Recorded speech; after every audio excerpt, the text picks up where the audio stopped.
ഉദ്യോഗസ്ഥർ നടപടിയെടുത്തത്.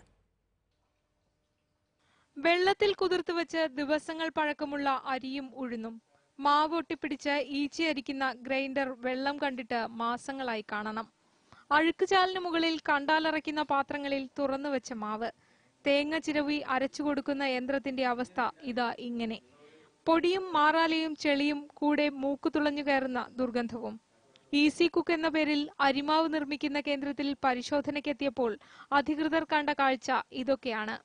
വളരെ വൃത്തിഹീനമായും ശുചിത്വം ഇല്ലാത്ത രീതിയിലുമാണ് നടന്നു വരുന്നത്. ഇവിടെ പറഞ്ഞിട്ടുള്ള ന്യൂനതകൾ പരിഹരിച്ച ശേഷം മാത്രമേ ഇത് തുറന്നു പ്രവർത്തിക്കാവൂ. അതുവരെ ഇത് അടച്ചിടുന്നു. മനോഹരമായി പാക്ക് ചെയ്താണ് സൂപ്പർ മാർക്കറ്റുകൾ അടക്കം പ്രമുഖ സ്ഥാപനങ്ങൾ വഴി ഈസി കുക്ക് വിതരണത്തിനെത്തുന്നത്. പാക്കറ്റിൽ രേഖപ്പെടുത്തുന്ന തീയതിയിലുമുണ്ട് തിരിമറി. അരിമാവിന്റെ സാമ്പിളുകൾ അധികൃതർ ശേഖരിച്ചു. വരും ദിവസങ്ങളിലും പരിശോധന തുടരാനാണ് തീരുമാനം. ഏഷ്യാനെറ്റ് ന്യൂസ്.